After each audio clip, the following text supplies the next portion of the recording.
জুলাই অভ্যুত্থানের এক বছর পর এবার ১৪ দল নিষিদ্ধ ও জুলাই সনদ বাস্তবায়নের দাবিতে মাঠে নামতে যাচ্ছে জামায়াত, ইসলামী আন্দোলন সহ বেশ কয়েকটি রাজনৈতিক দল। এই দাবিতে কর্মসূচিও ঘোষণা করেছে দলগুলো। বিস্তারিত মোহাম্মদ সোহাগ বিশ্বাসের প্রতিবেদনে। অবিলম্বে জুলাই সনদের বাস্তবায়ন সহ ৪ দফা দাবিতে যুগপৎ কর্মসূচিতে যাচ্ছে জামায়াত ইসলাম, ইসলামী আন্দোলন সহ ৮টি রাজনৈতিক দল। এরই মধ্যে মামুনুল হকের খেলাফত মজলিস সে বার্তাও দিয়েছে।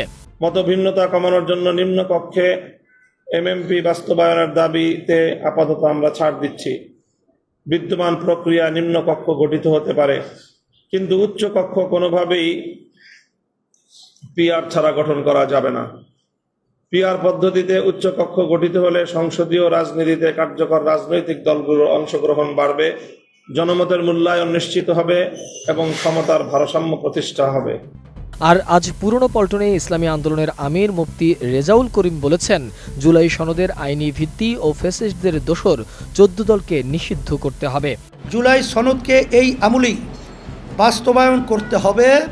পতিত ফ্যাসিবাদের দোসরদের অপতৎপরতায় জাতি বসুন্ধরা টিস্যু অশুদ্ধতার বিরুদ্ধে এক বিন্দুও ছাড় নয়।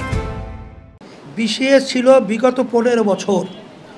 এই লজ্জাহীনেরা ফ্যাসিবাদের সকল অপকর্মের পক্ষ নিয়েছে এবং ফ্যাসিবাদকে বেপরোয়া হতে সহায়তা করেছে।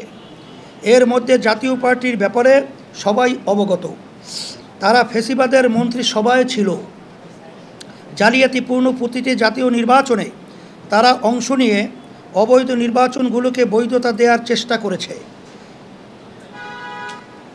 এই জাতীয় পার্টি অভ্যুত্থানের পরে আবারও মাথাচাড়া দিয়ে উঠেছে।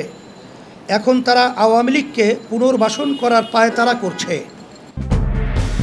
মূলত গত কয়েকদিন আগে ১৪ দলের অন্যতম সহযোগী জাতীয় পার্টির সাথে গণ অধিকার পরিষদের সংঘর্ষের পরে নড়ে চড়ে বসে রাজনৈতিক দলগুলো।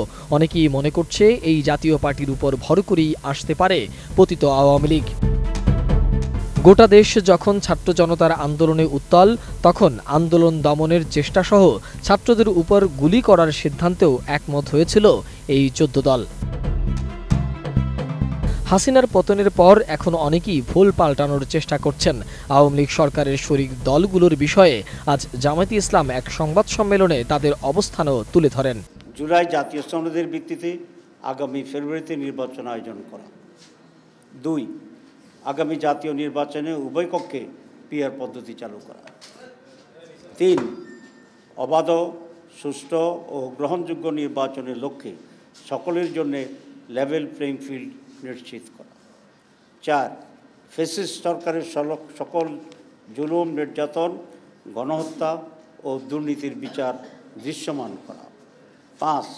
স্বৈরাচারের দোসর জাতীয় পার্টি ও ১৪ দলের কার্যক্রম নিষিদ্ধ করা। উক্ত দাবিসমূহ বাস্তবায়নের লক্ষ্যে নিম্নোক্ত কর্মসূচি পালন করা হবে ইনশাআল্লাহ। ১.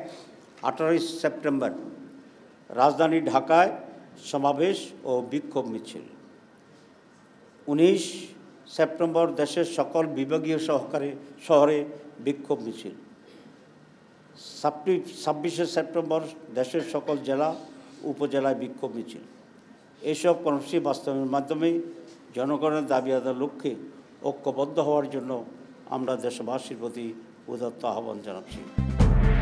অন্তর্বর্তী সরকার ৩১টি রাজনৈতিক দলের সাথে বৈঠক করে সংস্কার প্রক্রিয়ায় মতামত নিয়েছে।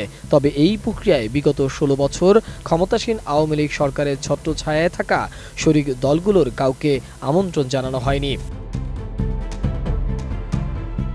৪ দলীয় জোট সরকারের বিরুদ্ধে আন্দোলন জোরদার করতে ২০০৫ সালের ১৪ দলীয় জোট গঠন করা হয়। ওই বছরের ১৫ জুলাই আনুষ্ঠানিক যাত্রা শুরু করে এই জোটটি।